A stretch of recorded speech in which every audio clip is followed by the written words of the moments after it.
Well, hello there. I'd like to give you a quick tutorial on how to use Google Forms to create a form, which is basically a fancy way of just saying it's a survey. You can create a survey, you can edit it, you can send it out to teachers, and you can collect their responses very easily within Google. The reason I'm doing this one in particular is for case managers to send out a survey to classroom teachers about particular students. For those of you that don't know, really quickly about Google Docs, I'm in my Documents page. You can start, when you log on to Leiden, you'll see your inbox, but go up here to Documents, and you may or may not see Documents. I use it a lot, so I see a whole bunch of there. Don't worry about it. You don't have to know what those are. But just in general information, you can create a document, which is sort of an online version of Word. You can invite people to work collaboratively on it. You can do a presentation, so it's sort of a scaled back version of PowerPoint. Again, same thing, it's a document that's stored in the cloud, so to speak. Different people can be invited to work on it. And the same thing with a spreadsheet, it's a scaled back version of Excel. Well, you can also create a form. And again, a form is just a fancy way of saying a survey. You can create one from scratch, but I don't want to do that today. What I want to show you is how to use a template that I have created that hopefully will make your life easier. So if you actually go up here when you're in Google Docs, go to Browse Template Gallery. I'm going to click on that. And you're going to see a bunch of things. You're going to see public templates, and that literally is anybody out there who submits a template that they're going to allow anybody to use. Leiden High School's templates. Once you start using templates, it'll show templates that you've used. And my templates, things that I personally have submitted, so you may not see all this, but if you go to Leiden High School's templates, and you'll see a whole bunch of stuff. And you can either search or you can kind of scroll down LHS 212 IEP feedback form. Okay? So what you're going to do is, it's a template, you can't change it at this moment. That's, again, what makes it a template. But if you hit Use this template,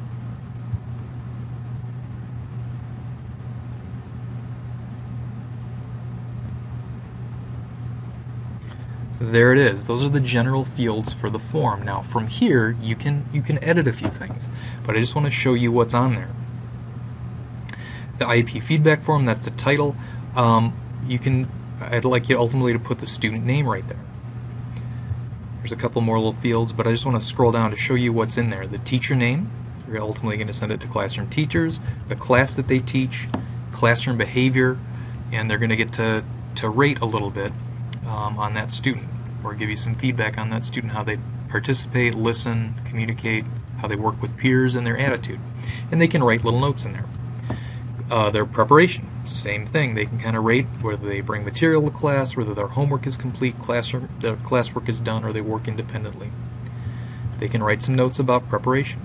There's also a field here, classroom performance, and where we ask them to comment on their performance in class compared to peers. For example, the student averages such and such percent on tests compared to the whole class average of such and such percent. And that actually can be accessed very easily by the teacher clicking on the tests tab category, the quizzes tab category in eSchool. They can rate the student's strengths and accommodations. Okay, so if you have a particular student, let's say that student's name is John Smith,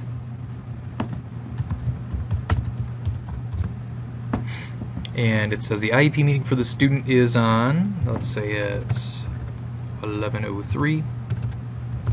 And again, the teachers will see this, so you're giving them a little information. Submit this form by, I don't know, 10:31. You guys will decide how much time in advance you want to give teachers. Up here, you can allow them to edit their responses. In other words, once they submit the survey, they could go back and change some answers for their own responses only. Require a Leiden High School sign-in to view the form, and you can automatically collect the respondent's Leiden username. So if you save it, let's say it's for your student named John Smith, you go ahead and save it. Now what you can do is go down here to this little link here. You can see what it actually looks like to teachers. This is what they will see when they open it up. Leiden IEP feedback form for John Smith. The IEP meeting for the student is 11/3, so please submit this form by 10/31.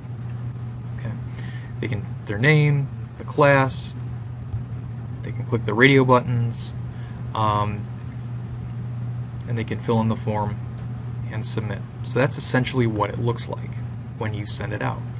Now again, any of these fields can be changed once you guys get your hands on it. I'm sure we're going to want to alter this template and make it work better for you, but this is a start. Okay. So what I would do is email this form to teachers. This is one way to get it out to them, or you can just copy this email address right here, or excuse me, this web address right here, this URL. You can copy that, paste it in an email, send it to teachers. An easier way is just to email this form, and I'm going to send it to myself. And that's the subject. Include the form in the email. What that means is when I open that email as a teacher, I don't even have to click on a link. The form will be right there. I could submit it right from the email, so that's pretty cool. So I will send that, and I will click out of here. And the next video I will show you is how, once you start to get some responses, how you look at the data, what you can do with that data, and how you can change that form if you want. If you realized you made a mistake or we want to alter something, I'll show you how that all works.